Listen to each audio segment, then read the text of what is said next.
Hello and welcome to the Team Talk here on Hibs TV. There's a real buzz around Easter Road this morning as we welcome league leaders Celtic to our home stadium. David Gray's men are in fine form, unbeaten in their last 12 games in all competitions and are full of confidence. Today it's Hibs versus Celtic and it's a 12:30 p.m. kickoff. And I'm delighted today firstly to be joined by Hibs, former Hibs manager, Yogi Hughes. Yogi, how are you doing? I'm doing really well, really well. How are you feeling ahead of today's game? I think there's a lot of excitement just talking to staff around the ground today. I'm optimistic, I really am. I think Hibs might get something out of the game. We're in good form and you've got nothing to fear. And that's what you have to do when you play against Celtic. I don't think Celtic's got a great record at Easter Road. So it's a case of believing in yourself, believing in your teammate and give it a best shot.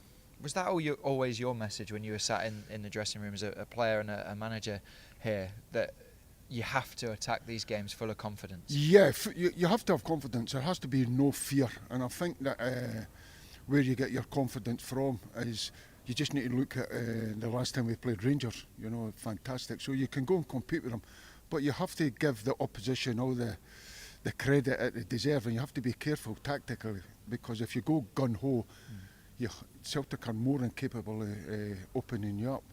But you keep yourself in the game as long as you can, and if you nick one, absolutely fantastic. And it's just doing your job and just keep working for each other.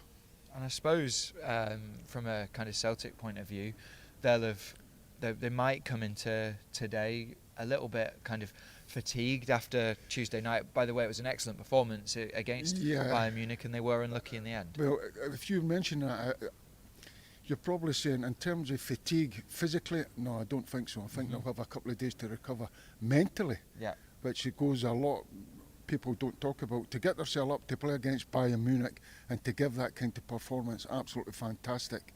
And then when you come back down to your bread and butter, it's very, very difficult to try and mentally get yourself psyched up to do that.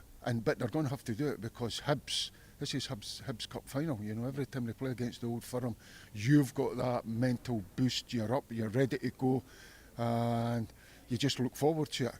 But once again, you have to watch what team will Brendan play. I think Brendan might make 2 or 3 changes, and I feel that will give Hibs a right good chance to go and get something out of the game. I certainly hope so, because the Hibs players will be full of confidence as well. I don't think Hibs will get beat today. Honestly, I don't. I've just got that feeling. I woke up this morning, they're in good form. I've seen them when they're not playing well, they still get the job done. They're solid, got good defence. I just think they'll get something out of the match. I certainly hope so. We've only lost 1 game in our last 15 in all competitions. That was against Celtic, but it was a real valiant performance at Celtic Park. Let's just have a quick look back at that one. Feet from Callum McGregor.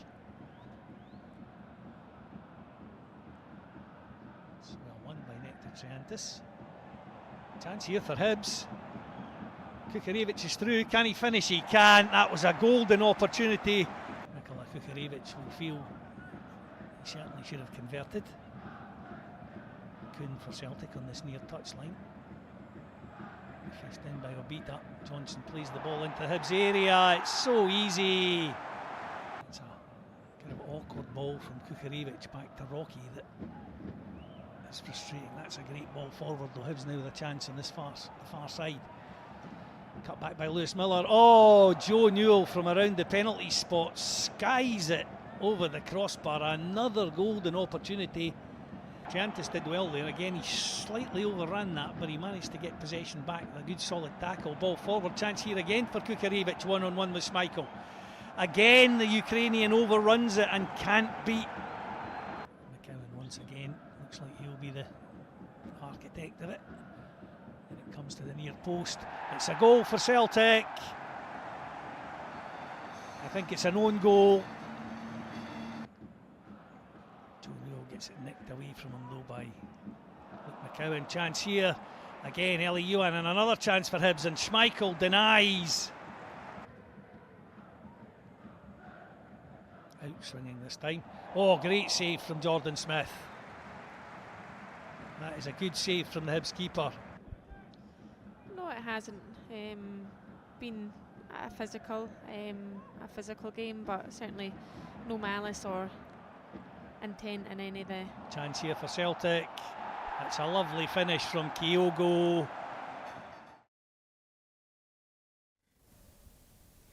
Well, Yogi, we're just looking back at that game at Parkhead. You were the last Hibs manager to win there. You know what that feeling's like, but David Gray coming away from that game, despite it being a 3-0 defeat, must have taken a lot of kind of confidence and positives out of that performance. Yep, exactly what you have to do when you're playing against Celtic. You know, you keep what we've talked about, we alluded to, keep it tight, and your chances will come.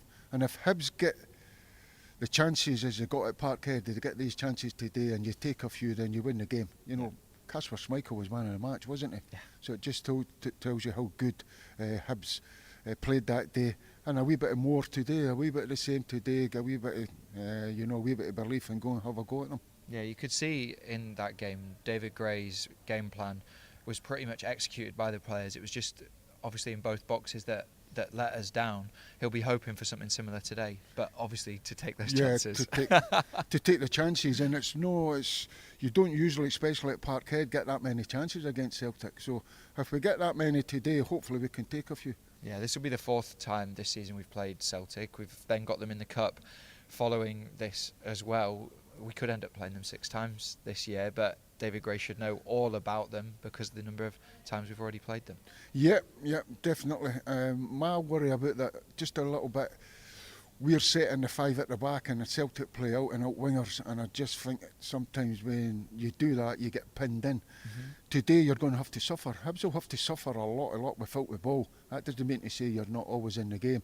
And what we've got up in the firing line, especially Boyle's pace, then when you suck them in and turn it over, there's every chance you can break on them. So hopefully that can happen today, and we can get the result. Yeah, we come into this one obviously 12 games unbeaten. The 0-0 draw with St Mirren last Sunday probably wasn't the greatest of spectacles, but when you go down to 10 men, Hibs previously this season when they went down to 10 men kind of rolled over. I suppose again that's the character that's coming through. I have to say we're terrible sending off. Yeah. A wee bit. And I was going to ask you about that. Yeah, I feel sorry, but once again, I'm not really in terms of a little bit frustrated by it, no, because I've seen Hibs when they're not too great and they get the job done. That's a sign for me as a right good team and a right good spirit. I've seen them against Aberdeen here, and they were struggling in the first half, and then they go and get the job done. And that's going to have to be, you're going to have to be like that today. You're going to have to suffer a lot. Celtic's going to have a lot of the ball, they'll dominate the ball, but you just keep believing. If you can keep that back door shut, you'll get the chances. And if we get the chances that we got at Parkhead, we'll win today. Yeah, I certainly hope so. Well, let's just take a quick look back then at that goalless draw in Paisley. Again, the ball kind of bouncing round in the middle of the Hibs half as Taylor wins a big header. Mandron does well physically to beat Campbell. Great save there from Jordan Smith to deny Mandron, but I think the referee gave a free kick against the French striker for a foul on Josh Campbell. Cadden drills one into the area just over the head of Rocky Bashiri, and it's just wide there from Warren O'Hara, but a really great opportunity, probably the best opportunity of the game. And it's just, like I say, it's just a reckless tackle, really. Yeah, Jack Iredale then looking to swing a free kick towards the back post. It's met by Taylor and flicked away by O'Hara, trying to bounce nicely for Nectar Triantis, but it just goes over the bar. Good turn from Josh Campbell and looks to bring Hibs forwards, but also the St Mirren man O'Hara does well. Chris Cadden though collects it down the right hand side, looks to cross the ball into the box towards the back post. Nicky Cadden's there. It's a great block, really good block from Alabiosu. Taylor trying to bring the ball out, plays it to Mbwamino down that right hand side. Good first touch from him into Mandron. Mandron taking aim at goal, but it's a good save. Mandron down the right hand side trying to slip Olasanya into the area and finds him. Great Smith by Jordan Smith. An unbelievable save again from Jordan Smith to deny Mark O'Hara from the rebound. Brilliant double save from Smith. Again, for once Olasanya manages to get in, thinks down the blind side of Rocky, shows a great turn of pace there. Smith stays up well. Gets up to speed really with the change in style and with this league. He's getting stuck in straight away. And do me a favour, it's his first tackle. Nicky Cadden then over this free kick, whips the ball towards the back post. Kieran Barry trying to get under it. Warren O'Hara does. He's appealing for handball, and the referee points to the spot, and Hibs have a penalty here. Nicky Cadden's delivery. Oh, ref. Oh, I think it does hit Phillips square in the face, and I wouldn't be surprised if VAR overturned this one. Not Absolutely surprised. Strike him in the face. He's not even looked. He's not even seen it. He's been He's over there back already. for 2 seconds to say, oh yeah, it did hit him in the face. And do you know the worst thing is now? It's not a corner. Jordan Abita now looking to go long towards the runner Martin Boyle. Doesn't quite go over Fraser though, who wins it. Mane rises highest there, and the referee's given a free kick. Oh no, he's sending him off. Oh, He's sending him off. I told you. Send off Alassane Mane here. He's made. Honestly, he's been into 2 things. He's been given 2 yellow cards. Well, Yogi, we were just watching the highlights back there, and before we watched those moments, you mentioned the red card. I'm going to have to start with that. The first yellow, for me, is probably fair. Second one, I can't really see how it's a yellow card. Yeah, no, I'm the same. I'm in the same. I was a little bit flabbergasted when I got sent off. You know, and you feel for him because he's wanting to come on, he wants to make an impact. But the second one, all he's done is jump for a high ball. You use your arm as leverage to get up, and that's all he's done. I don't think the St Mirren player has helped him. You know, he's wet down kind of on his hurt, and the referees took the bait, and another yellow card and a sending off. So it's disappointing.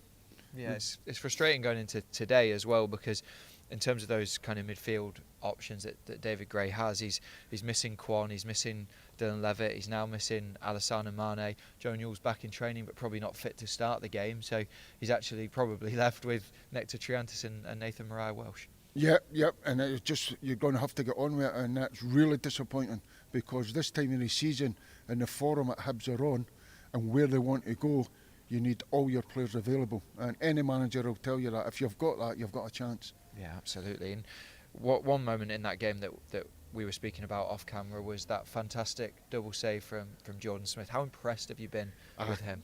I done the Ayr United game, and I mentioned him to David after it, just because when they first come in against Aberdeen, they had a wee bit of a wobble. Ever since then, he's just grown in stature, he's become the main man, he saves, and you just see the confidence oozing out of him. And being an ex-footballer, or whatever you want to call it, to see that, you know, you really take a real sort of pride in the way he's conducted himself, and his double save against St Mirren was outstanding. Yeah. I suppose the only downside to that game, other than not taking 3 points, was the fact that we didn't actually test their goalkeeper. It's the first time since August where we haven't had a shot on target in a league game. Is that a worry for you? Saving it all for today. We're saving them all up. No, it's a worry, but I've watched Hibs on a number of occasions when they've not been great and they're getting the job done. I've watched them earlier on in the season where they've been played really well, and they're carrying no luck, sending off last minute goals, you know, and it all changed once Rocky scored that late equaliser against Aberdeen. That's gave the whole club a lift, and long may that continue. Yeah, absolutely. Well, whilst David Gray's inspiring the team on the pitch, he's also trying to inspire the local community as well. Later this year, he's going to be taking part in a cycle from Hampden to home, right here to Easter Road, to try and raise money for children with autism so they can play football week in, week out. Let's just have a look at the fantastic work that he's doing with the Hibernian Community Foundation. Hi everyone, training has begun again for the journey home from Hampden. The cycle this year will take place on the 13th of April. Last year we raised an incredible amount of £28,000, and this year we look to try and better that, when all the money raised again will go to Team United for neurodiverse kids to play football, which is a fantastic thing. And if you'd like to take part when join the cycle or donate via the link below. All the best.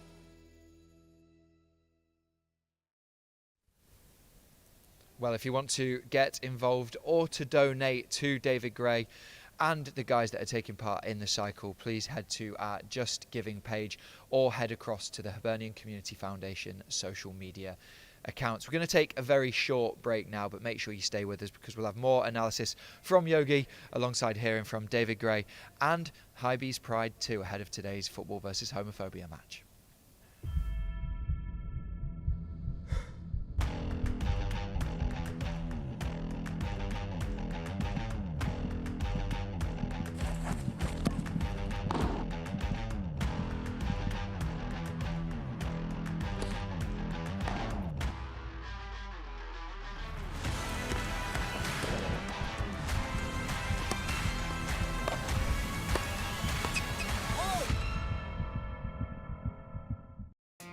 I'm getting some work done. Enough of that.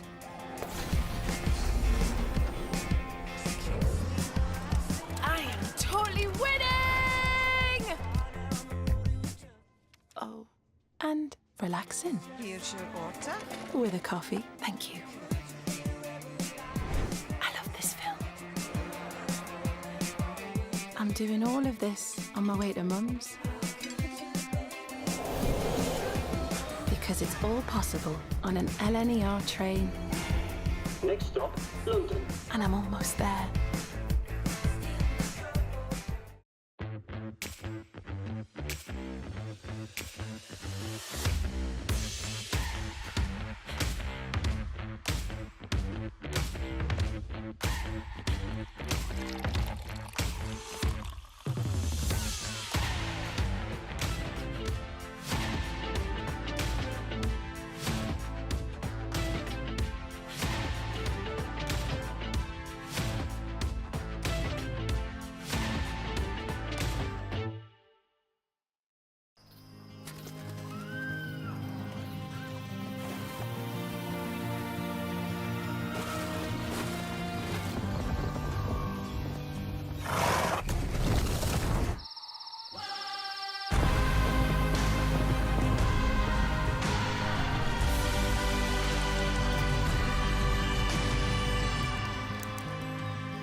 Hello and welcome back to Hibs TV as we continue to build up to today's game against Celtic. Now it's time to hear from the star man, Martin Boyle. He's been in great form of late and he's chasing down 100 goals for Hibs.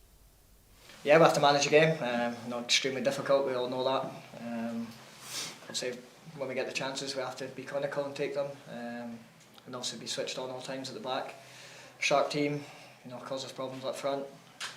So yes, as long as everyone's at it defensively and we're clinical when we get chances, hopefully we can cause some problems. When you see Celtic playing midweek against Bayern and having almost such a good result out of it, does that just show you kind of the level of the challenge that you have ahead of you?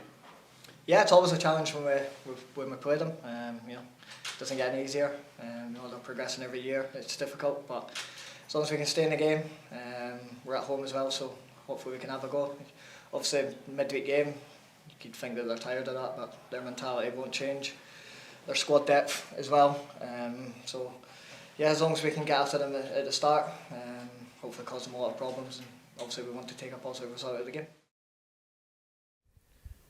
I also caught up with David Gray ahead of this one, and he gave us an update on the health of Eddie May. Dave, I wanted to start firstly with Eddie May. Give us an update on how he's getting on and the conversations you've had with him. Well, he's been very, very lucky at the same time as, he's been very unlucky to be in the situation he's been in, but also very lucky to come out the other side of it with minor injuries at this moment in time, which is a bit battered, a bit bruised. He's had a bit of a fright and a bit of a shock naturally, as have we all, because of what happened. and obviously wish him a real speedy recovery. But Eddie being Eddie, he's on the phone straight away, phoning me, worrying that he can't get into work on that day, and I'm saying, are you alright? Is everything okay? And he's, no, I just can't make it in today. And I'm like, well, I know you can't make it in, but don't worry about it. But Eddie being Eddie, he's desperate to try and get back as quick as he can. But at this moment in time, we're just making sure his health is the most important thing, and that's the full focus for him. Yeah, 100%. We all wish him a really speedy recovery. Onto Celtic then this weekend. You must take a lot of confidence from the last game against them because of the number of chances that we created in that one. We do. We take a lot of confidence from that. I think we also take confidence from the run of form we've been on since that. I think that was the last defeat, which was 1-15. So we are in a really good place, a much stronger place going into this game than we were the last time. But just because we put a good performance in at Celtic Park and created chances, we still lost the game 3-0. So we're very mindful of that as well. We know we need to still be at the absolute top of our game to get a positive result because Celtic are a really good side. So we're under no illusions that it'll be difficult. But as I say, we're going into in a much better place. The confidence is there for the players. We've got a game plan in place, and hopefully we can execute that. But we all need to be at the very top of our game to make sure we win the game. Yeah, they obviously competed in Europe midweek, went right the way to the end. They obviously suffered disappointment really late on as well. Do you think that could have any bearing come Saturday? No, I don't think so. I think, well, firstly, I thought they were fantastic on the night. I think everybody watching it there, very unlucky not to go and win on the night. And I think when you think back to the challenge they faced, you know, being a goal down, going into the game against one of the biggest teams in the world, shows you the level of opposition we're going to face. But they're used to playing in big games as well. So yes, they're disappointed with not having got through, especially the manner of it right at the very end of the game to concede. But they're used to playing in big games, and again, we won't be looking for any sort of us feeling sorry or thinking they're going to feel sorry for themselves. We need to make sure that we're preparing for a really good team that's going to come here, which is what it will be. Even if they make changes, it'll be a real top side that comes, and we need to make sure that we're doing everything we can to make sure we get the right result. How important will the atmosphere be at Easter Road? It will be very important. It always is, especially in these big games. That's what I say to the players all the time. These are the games as players you really want to play in. Test yourself against the best team in the league. These are Champions League players that have just went over to Germany and played against Bayern Munich and should have beat Bayern Munich. So it's a brilliant opportunity for the players to really test themselves, and myself as a coach to test myself as a coach against a world-class coach. So it's brilliant. The atmosphere against it is something that we're going into the game, like I've already said. The fans are going to be right behind us from the start, and we'll need them to be. They'll play a massive part in what we're trying to do.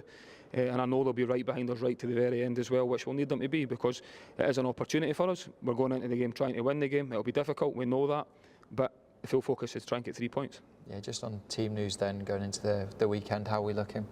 We're getting there. Obviously a few challenges in terms of the middle of the pitch, which is naturally with Alassana now being suspended, which is really unfortunate for him. Kwon can't play against his parent club, so there's 2 players in that central midfield position. It makes us a little bit weaker. The positive news is Joe's slightly closer in terms of, when I say closer, he's trained this week, which is really positive. Clearly not had a lot of minutes in his legs, but is available for the squad if we select him. And Dylan Levitt's one who's struggling a little bit as well still, so he's trained but had a bit of a reaction, so we're going to give him every chance to be available for selection in the squad. But he's one that might not quite make it, but we'll wait and see where we are. But we have still got other players that can play in there. And apart from that, I think it's another week in the legs of Marvin Ekpateta, which is positive. Eli Yuhan was on the grass today as well, which is positive. So I think we are definitely going in the right direction, and I know I'm probably sounding a bit like a broken record most weeks standing here having the same conversation, but finally there is a bit of light at the end of that tunnel where hopefully we're going in the right positive direction. Excellent. Good luck this weekend. Thank you. Well, we heard from David Gray just then, and of course our thoughts go out to Eddie May, and we all wish him a very, very speedy recovery. Yogi, when Dave was speaking just then, he seems like he's a manager full of confidence at the moment, and you can see why. Yeah, rightly so, and he's earned it. You know, he was getting enough stick early on in the season when Hibs weren't getting results. He's been the man at the helm. He's changed it. He's found a system that suits everyone. And we've had great success, and long may that continue. He's really, I've taken to David, you know, I've always linked him, but as a manager you're always looking, can you do it, what's this, and there's a lot involved, and it's like a duck to water to him now, and long may that continue. Yeah, absolutely, and he said his message to the players going into this one is this is an opportunity to test yourself against the best, against Champions League players, and for him to test himself against a world-class manager as well, a great mindset for the players and motivation for them to go and show what they can do. Yeah, that's all you want as a player. You want to be playing against the best. You want to be testing yourself against the best, and Celtic are the best. You know, you want to make sure that when you go out there, you do yourself justice. But first and foremost, you're a teammate. You know, you cannot go out there and play for yourself. You're a teammate, and that means all together. And if you do that, that's your best chance of beating Celtic. In terms of David taking on Brendan and shifting about, David's clever enough. I've seen one or two moves that he does, and the way he shaped his team up, boiler. In terms, he's no restricted to playing wide right on that. He's got the freedom of all the grass up front, and I think it's helped him so much. Yeah, and if the team dig in, this place and the atmosphere inside Easter Road will be electric, won't it? Well, we talked about the supporters. They've got a massive part to play, but it's a massive part to play getting right behind their team. Even if you go a goal down, I've played in the game. You see, sometimes even when you go a goal down, it's not the worst thing in the world, because it's liberating. It lets you go, and it lets you go and express yourself. And that might happen today. Doesn't mean to say you're beat. You stick together. The fans stay behind them, and you keep going and keep believing. But the thing you do is you have to believe that you've got players in your team that can go and score your goal, and that is certainly the case. Yeah, absolutely. Well, we're just going to go to a quick break now, but make sure you stay with us as we continue to build up to today's game against Celtic.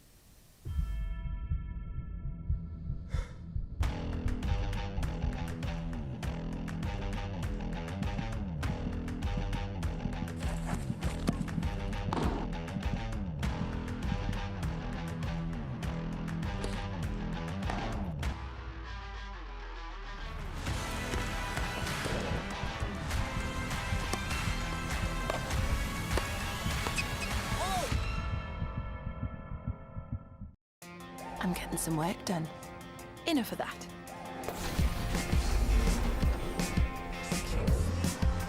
I am totally winning! Oh, and relaxing. Here's your water. With a coffee, thank you. I love this film. I'm doing all of this on my way to Mum's. Because it's all possible on an LNER train. Next stop, London. And I'm almost there.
Hello and welcome back to Hibs TV. I'm delighted to say that Yogi and I are now joined by Janine from Hibees Pride. How are you, Janine? I'm not too bad, how are you? Yeah, very well, thank you. It's great to have you on the show with us.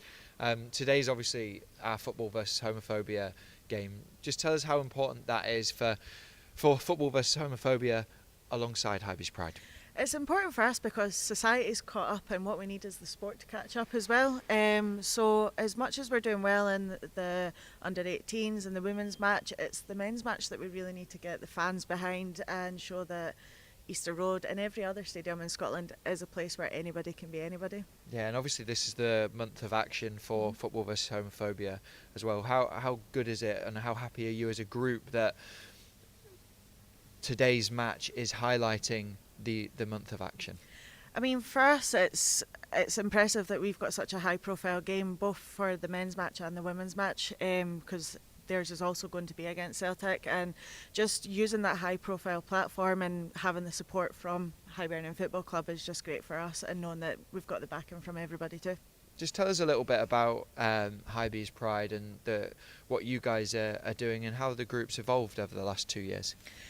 So over the last few years, it's trying to be focused on engagement, and a lot of people feel that coming to a football stadium isn't the easiest place to go, and we are trying to showcase that anybody can come to a football match and that Hibs fans are Hibs class after all, so that's what we're trying to focus on. Yeah, and games like this I suppose will only just help, won't they? Exactly. And Yogi, obviously from your point of view, how important is it that we hold games like today, because ultimately football brings everyone together, doesn't it? Yeah, exactly. It's a universal game, and there should be no discrimination whatever in any kind of sport, so it's absolutely fantastic, it really is, and I wish you all the best, Janine.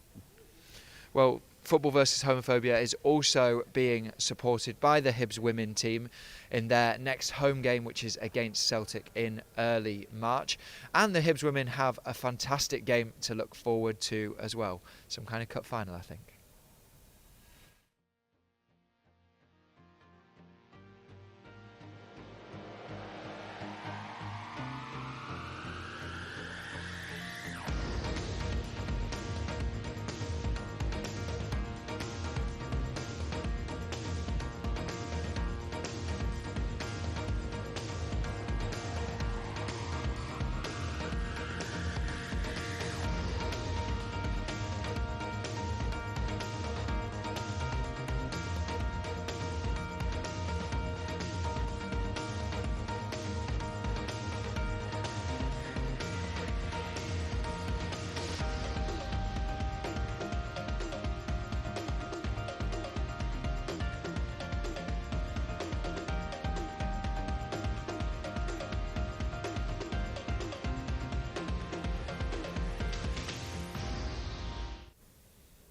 Yeah, that's certainly a game to look forward to, and you can get your tickets again on the Hibs website and following the Hibernian women social media channels as well. Well, Yogi, Janine, I don't think we've got too much time left. Janine, obviously wearing your Hibs shirt. What do you think the score's going to be today? For me, I'm going for a draw. Not sure what the score's going to be, but I'm hoping for a draw. Yeah, Yogi? Yeah, I'm going to go for a Hibs 2-1. Fantastic. Well, I hope you're right, Yogi. No offence, Janine. I'll take the 3 points as much as I can. Well, thank you for everyone watching at home as well. And let's hope Yogi's prediction comes true.